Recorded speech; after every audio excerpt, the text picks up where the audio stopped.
Welcome. Thanks so much for joining us today. I'm glad you joined us because I know that a lot of us are going through some challenging times in life. And this week, our fourth week in our series called In Case You Missed It, we're going to look at some things that I think will be encouraging to you. It's been a tough year for a lot of people, a tough year and a half for a lot of people, just not only with a pandemic, but just with the way life is. So I was thinking about my daughter. She lost her job to COVID, and then she found a great job, a new job, and she lost it again to something beyond her control. And then her grandpa died this year, and last year, her beloved pet, her dog that she had for 15 years, passed away. And then she had a major expensive surgery this summer. And so, what a year it's been. And I know a lot of you are feeling the same way about life right now. And maybe your list is long, maybe it's short, but there's so many things in life that can be so challenging to us. We want to talk about that today in this installment of In Case You Missed It. We're talking about a guy named Elijah. Elijah was a prophet of God. We first meet him in 1 Kings chapter 17. That's where we're going to be looking today.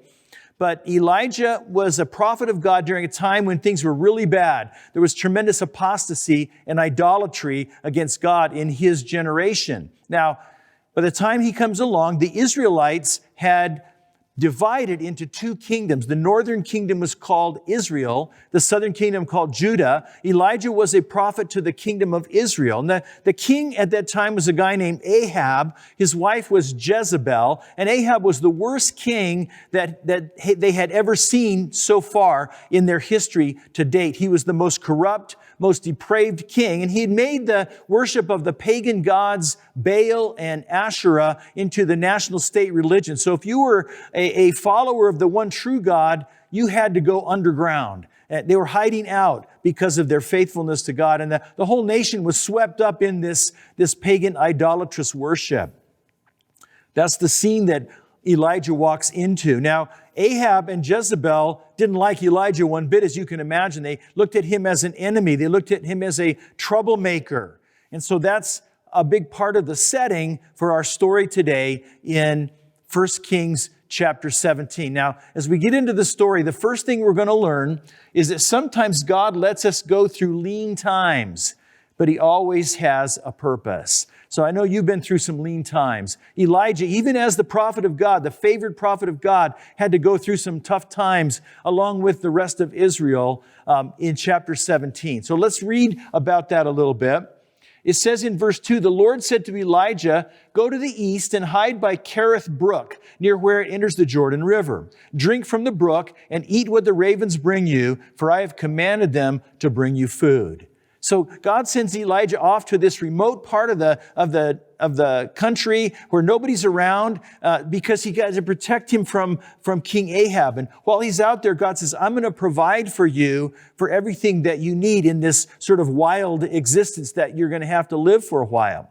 And so it says Elijah did as the Lord told him and camped beside Kerith Brook east of the Jordan. The ravens brought him bread and meat each morning and evening, and he drank from the brook. But after a while, the brook dried up, for there was no rainfall anywhere in the land. So God provides water for Elijah through this brook. And we're going to see later that even after the brook dried up, that God continued to provide for him, only in some very different ways. God provided food for him through these ravens, bringing him breakfast and dinner every day. That's pretty incredible. That's nothing that I've ever experienced, but it's kind of like the original Grubhub, right? Here's food delivery right to where you're at. But these were tough times for Elijah out in the wilderness eating this way. And but even so, we understand if we look in verse 1 that there was a purpose behind this. So in verse 1, Elijah, who is from Tishbe in Gilead, walks up to King Ahab and tells him, as surely as the Lord, the God of Israel lives, the God I serve, there will be no dew or rain during the next few years until I give the word. Elijah says there's going to be a drought. A severe drought. It lasted 3 years. It's worse than any drought that we've experienced. We live in the Intermountain West, and we've been in a drought for 7 years. This was far worse than that. Now, when Elijah declared that, he's really going back into the history of Israel to the original covenant that the nation had with God. And so, several generations before, Moses had brought the people out of Egypt. He gathered them on the side of the Jordan River as they're ready to go into this land of promise where Elijah and Ahab are now living. And Moses warns them. He says, look, if you will follow God, if you're faithful to Him, you'll do everything that God asks you to do, then He's going to bless you in that land. And he enumerated all kinds of different blessings. But he said, look, the flip side is true as well. If you don't follow God, if you wander away from Him, then the land is going to be cursed. And he lists a whole bunch of different ways, including in Deuteronomy chapter 28, he says, the skies above will be as unyielding as bronze. The earth beneath will be as hard as iron. The Lord will change the rain that falls on your land into powder, and dust will pour down from the sky until you're destroyed. And so this is exactly what Elijah's talking about. God is going to send this drought. The purpose of that was to get their attention, to draw the nation back to Him. They'd begun following these other gods under the example of their king. And God says, I want you to be faithful, come back to me, repent and be dependent on me again, and come back into a relationship once more. And so He allowed the drought to have that purpose. And Elijah was affected by that just like everybody else around. And so here's the thing is that God might allow you and I to go through tough times. None of us is going to be spared automatically from tough times because there might be a purpose He wants to do in your life. It might be a purpose in the lives of other people around you. That God can allow that, but He always has a purpose. Now, I think about some of the different ways that God provides. He provided for Elijah, right? He provided water. It wasn't gourmet food. It was certainly a very weird way of doing it, but it was enough. And I remember how God has provided for me in a number of ways that were very surprising and that I did not expect. I remember when my first wife passed away, she had been working at she'd lost her job earlier that year, and she'd been working at a new place. And she only worked there 3.5, 4 months before she passed away of cancer. And I learned that there had been a life insurance policy that was a benefit that the employer had gave her that she or I never knew about. Neither one of us knew anything about it. And so, I went through the grief and through the bereavement and the struggle and emotional pain, and yet God provided in another way for me in this very uncharacteristic, crazy way. And He also, in looking back, I see how much of His purposes were fulfilled in my life during that difficult time, that tough time in my life. And so God lets us go through lean times, but He always has a purpose. Now let's move on into the story. What we're going to see next is that God usually provides for us through other people, whether we like it or not. Now, we saw there that the brook dried up, and so God had to have a different plan for Elijah. And so He sends him to another place to take care of him in a completely different way. We read about that in verse 8. The Lord said to Elijah, go and live in the village of Zarephath near the city of Sidon. I have instructed a widow there to feed you. So he went to Zarephath. And so God's basically moving him out of the nation to the neighboring nation, to a little village that nobody ever heard of, so that Ahab can't find him and do anything to him. And so he goes to Zarephath, and as he arrived at the gates of the village, he saw a widow gathering sticks, and he asked her, would you please bring me a little water in a cup? And as she was going to get it, he called to her, bring me a bite of bread too. So this is kind of an interesting way to meet a stranger, right? So God says a widow's going to take care of you. He walks in the gates. He sees a widow there. So he assumes that, okay, let's get started. He says, oh, hey, by the way, can you go get me some water? Oh, wait, while you're at it, bring me a sandwich too, okay? Well, the widow response is very sobering. She said, I swear by the Lord your God that I don't have a single piece of bread in the house. And I have only a handful of flour left in the jar and a little cooking oil in the bottom of the jug. I was just gathering a few sticks to cook this last meal, and then my son and I will die. Man, God sure does some things in some oddball ways sometimes, right, from our perspective. So why would God send Elijah and tell him that this family's going to take care of you and meet your needs, and then when he gets there, they don't have a single thing to eat? Well, I think partly God was showing him that ultimately the provision comes from God, even though it comes through other people. And so maybe that's your paycheck. That ultimately comes from God, even though it comes through your employer. So then Elijah encourages her. He says, don't be afraid. Go ahead and do just what I've said, but make a little bread for me first. Then use what's left to prepare a meal for yourself and your son. For this is what the Lord, the God of Israel, says. There will always be flour and olive oil left in your containers until the time when the Lord sends rain and the crops grow again. So Elijah says, you're going to have enough. You're not going to have abundance, but you're going to have enough every single day that when you use up the last oil and the last flour on the last meal of the day, then you come back tomorrow, there's going to be a little bit more for another meal today. Now, I know that in our lives, when God provides, we'd like Him to just give it to us all at once, right? I'd love to have millions in the bank and then not have to worry about it at all. But what happens then, if God did that, then we would start trusting in what's in the bank. We would trust in what's in the storehouse instead of trusting in God. And so what God gave this widow was just enough for the next day, and she could trust Him each day for what the next day would bring. But what's interesting here, that I notice that, before God took care of Elijah completely in isolation, all by himself by the brook. But now He knits him into this family's life, and He binds him to this woman and to this boy. And so that God is going to provide for him through them. And God is going to provide for them through Elijah. And that's the way that God often works, because He's interested in more than just our material provision. And I think about in my life all the different times that God's provided in some interesting and unexpected ways, that often it's through people. One thing that's just seared in my memory is when my wife and I were first married, and I was in graduate school, graduate theological seminary, and we had moved halfway across the country. We were out of money, and she was looking for work, and I had started school, and we were down to just eating soda crackers and ramen noodles. That was our meal every day, when unexpectedly a check came in the mail from some people 2,000 miles away. We didn't know it was coming. And they never sent another one after that, but it was just what we needed for just that time. And so God uses people to provide. Now, we don't always like that because we want to be independent. I think that's a problem in our culture. We're proud. We don't want people to know that we have needs. We don't want to have to admit that we have it. We don't want to have to depend on somebody else. We just want to do it ourselves.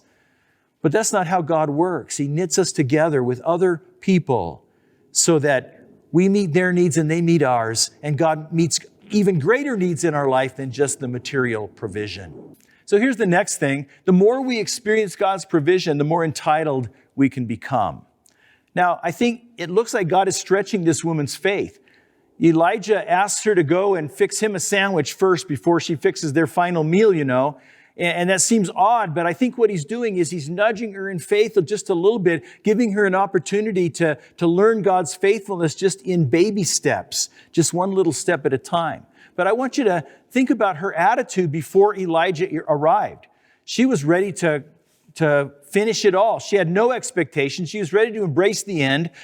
She said, in verse 12, hey, I'm just going to make our last meal and then we're just going to die. But she saw God provide now every day the oil, every day the flour. And as she saw God provide, then her expectations began to change. That can happen to us, right? When we see God provide as a matter of course, a lot of times then we can begin to take that for granted. And we see that that's happening in her life because we observe what happened next when a new challenge, a greater challenge arose in her life. And so in verse 17, sometime later, the woman's son became sick. He grew worse and worse, and finally he died. Then she said to Elijah, "O man of God, what have you done to me? Have you come here to point out my sins and to kill my son?"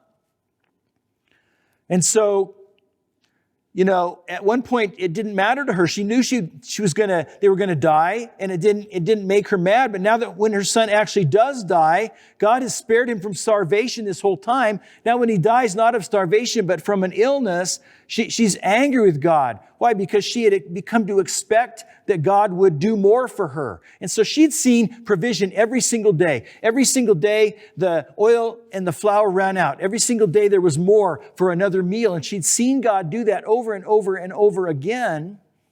But what happens when we get accustomed to God's provision, sometimes then when God doesn't do what we think He should do, and in a new situation, then it's easy for us to get embittered about that, to get hard-hearted toward Him, to turn away from Him and to be really disappointed with God. And so that's something that we just want to be careful about whenever we receive God's provision, that we don't take it for granted. And I hope that you still have a heart of gratitude toward God every day for every kind of provision He gives you. And that every day brings fresh awe and joy as you see what God allows you to have, what He does in your life. And I don't ever want to get jaded about God's provision. I don't ever want to take for granted His gracious, merciful provision for me. Now, her son died. That's not a trivial thing.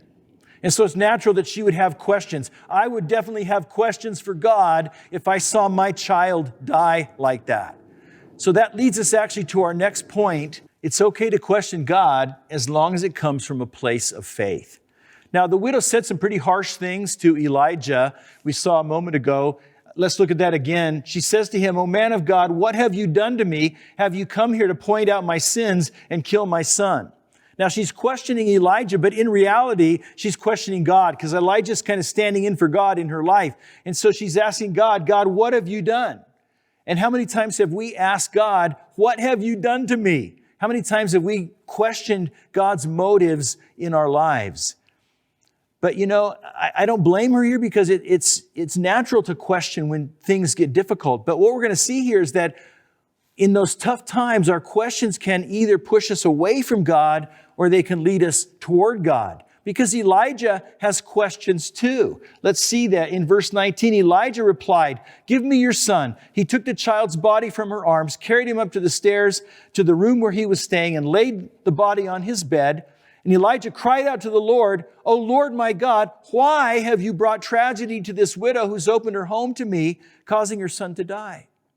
We're all going to ask why in those tough moments. And Elijah's questions don't really seem that different from the woman's questions. His is a question of justice. This woman opened her home because you told her to, and now you allowed this to happen in her life. But here's the big difference. Elijah's questions are coming from a place of faith. See, they don't lead him to anger. They don't lead him to despair. They don't lead him to turn away from God, but they actually lead him to engage God. And we see that in the very next verse. He stretched himself out over the child 3 times and cried out to the Lord, "O Lord my God, please let this child's life return to him."